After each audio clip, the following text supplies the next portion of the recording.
this is Andrew. My friend Daniel is on the camera, and we're going to do an unboxing review for the Launch X431 V+. I think it's also called the Pro 3.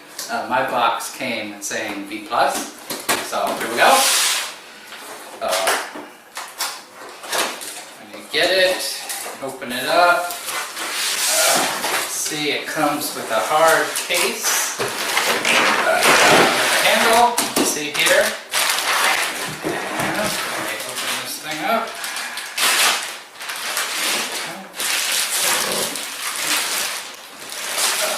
Okay.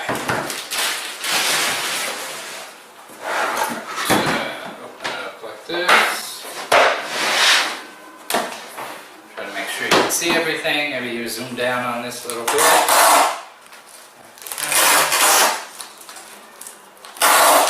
So here's the collection of connectors, and we get the packing receipt, packing slip here in the first set of parts. Okay, now this will be my cheat sheet. This is packing list for everything that comes in the package. Like there are two sides, there's so much stuff, but this is the main section we'll look at. Let's start with the connectors since they're visible. There you go, now you can read it clearly. Okay, so I talked to the seller about this. You can see there's some empty spaces here. Everything we see here now is for North America. The parts that are missing, 4 parts, a fuse, but it doesn't matter. That's in this bag here. These 4 parts are for Asia. They're not for cars made in North America or sold in North America. So you should have all these sections and a few missing ones, and that's normal. So we have, as you can see, Toyota, Honda, Subaru, GM, Ford, BMW, oh maybe you can't see that clearly, BMW, Mercedes-Benz, everything you'll need is right here. Like I say, what's missing you don't need, so no worry. So you said there'll be 4 empty slots, but don't worry about it. You have what you need when you open it up if you see it like this. And you can see it again on the packing list. You can match it all up if you want. Okay, so this way. So the first bag you're going to open up is called test cable. Okay, yeah, that's this one here. So we have 4 cables. Yep, 4 cables. All right. There we go. Okay, so 4 cables. The next bag in is called accessories. Oh, that's this bag. This bag is the accessories bag. So it has the packing list. It has the quick start guide, which actually I'll also use as a cheat sheet pretty soon. The serial number and password registration card. User manual, the fuses I was talking about, power adapter, and USB cable. That side. Here's the next bag called connectors. So I guess we'll call this connector cables, since these are just standard connectors.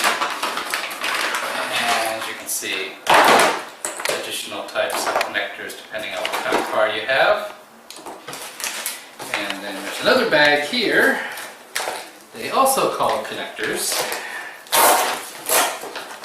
That's why you need 2 sides, right? So much stuff.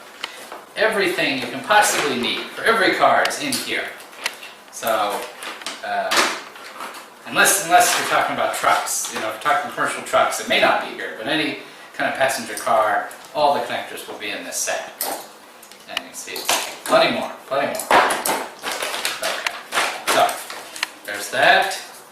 Now this is your primary connector for the OBD. You can see it's called DBS Car 2. It's the OBD2 Bluetooth connection. So you can connect this to your slot in your car, and then you connect via Bluetooth to the main test unit, X431 test unit. I already had this on earlier. Let me see if it's still on. Come on, where is it? Ah, there we go. So power, and there we are. Okay, so you connect these two together, and now you're connected to your car, right? So here's the software. It's already pre-installed.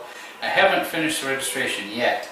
We're going to do that together, but we can open it up. You can see, there we go.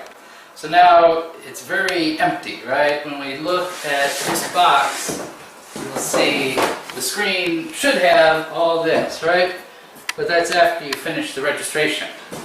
Right now, you can see nothing. So I need to do the registration to get everything set up. So let me take care of that. So first, we're going to need this cheat sheet, right, about registration. Okay, there we go. Okay, so Wi-Fi connection, number 2. I already did that before we started the video, so it's taken care of. Very simple, just like any other gadget you would connect to your Wi-Fi at home. It's simple enough, right? So let's move to this section about registration. Before we can update, we need to register, right? So it asks you for your login. I don't have a login yet, so we're going to make one, right? Okay, so alright, here we go. Registration. So let me come around, maybe get this better. Okay, so we put username, password, email, country, and then some, anti-spam thing. So let me just punch this in really quick. There we go, anti-spam. Okay, register. Okay. Okay, now, alright, so serial number and activation code, right? So let me put this down just for a second. I got a little sheet of paper here. Open this up. Okay.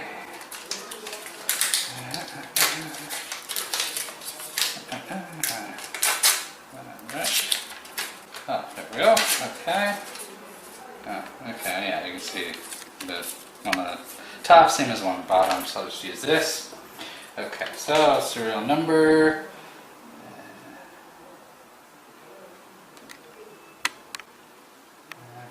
Okay. Oops.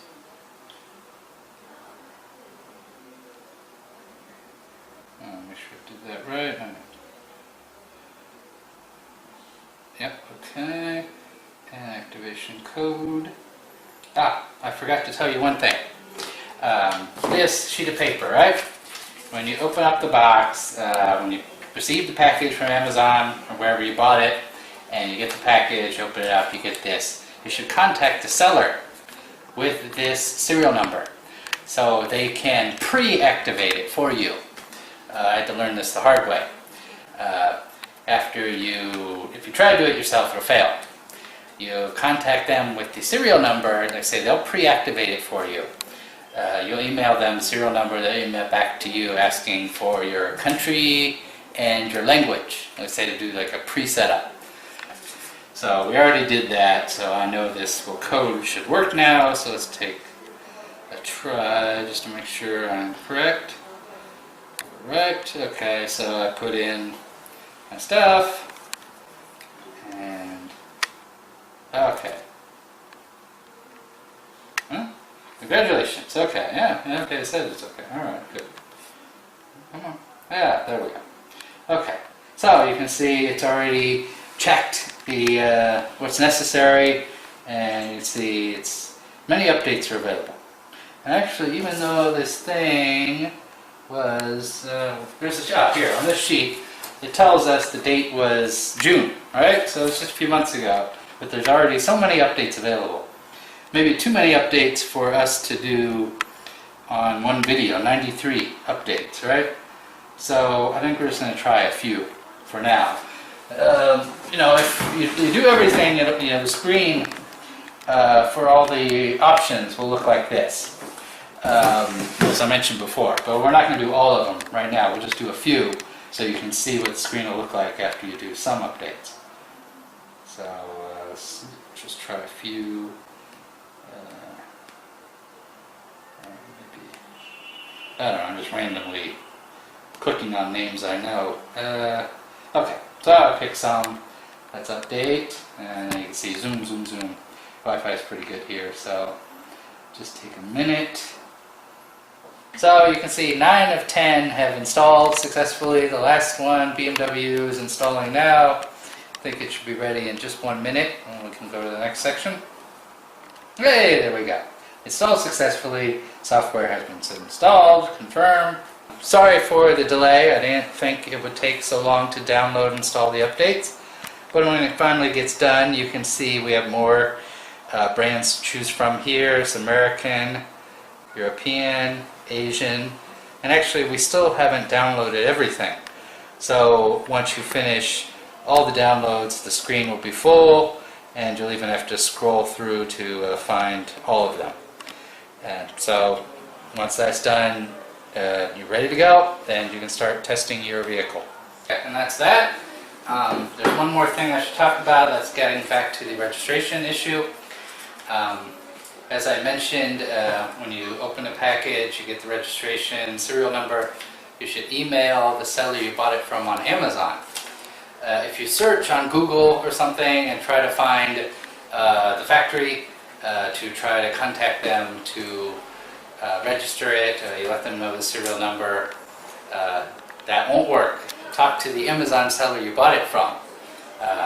Send them the serial number, talk to them. They're very helpful. Either Amazon directly or one of the third-party sellers. They will help you register the product, and everything will go smooth. They say if you contact some random person on the internet, they're likely to try to sell you something else and ask you to return where you bought it from, and of course it's a bad experience. I had that experience. They told me the serial number I got was fake, and I should just return it to Amazon and buy one from them. But I did some research, made some phone calls, found out the information was totally incorrect. And those jerks were just trying to, sell me one of theirs instead of one from somebody else. So I said, don't search randomly on the internet. Just talk to the seller you bought it from. Amazon's great, their service is great, support's great, and you email the seller you bought it from with this, and everything's good.